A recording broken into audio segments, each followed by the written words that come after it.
तर निवडणुकीच्या संदर्भातले आणि निकालाच्या संदर्भातले अपडेट आपण पाहतोच आहे। थेट जातोय जालन्यामध्ये सुधाकर जाधव आमचे प्रतिनिधी जोडले जात आहेत। सुधाकर, जालन्यामध्ये कशा पद्धतीची लढत पाहायला मिळालेली होती? अनेक दिग्गजांची प्रतिष्ठा पणाला होतीच।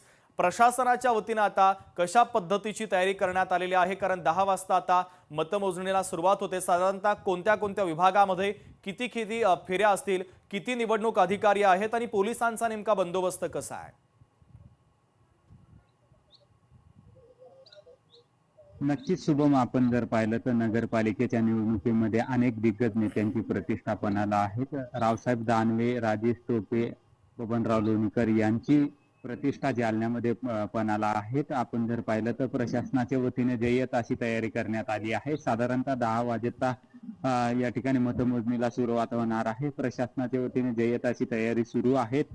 पोलीस प्रशासनाचा देखील तगडा असा बंदोबस्त या ठिकाणी तैनात करण्यात आला आहे। आपण जर पाहिलं तर भोकरदनमध्ये भाजप विरुद्ध काँग्रेस अशी लढत आपल्याला पाहायला मिळणार आहे। तर अंबडमध्ये महाविकास आघाडी विरुद्ध भाजप अशी लढत आपल्याला पाहायला मिळणार आहे। तर परतूरमध्ये भाजप विरुद्ध राष्ट्रवादी अजित पवार गट महायुतीतील दोन्ही पक्षांमध्ये ही लढत असणार आहे।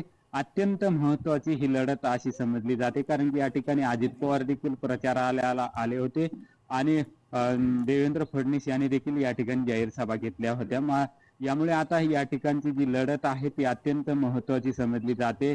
बबनराव लोणीकरांची प्रतिष्ठा पणाला आहे, तर रावसाहेब दानवेंची प्रतिष्ठा आहे पणाला, त्याचबरोबर राजेश टोपेंची देखील प्रतिष्ठा पणाला आहे।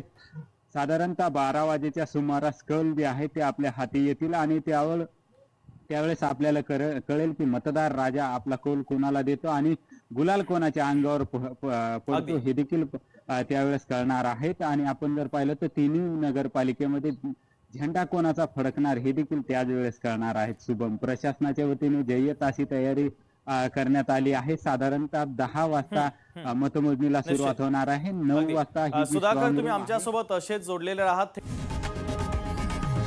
लोकशाही मराठी ऐका, पहा, जागरूक रहा।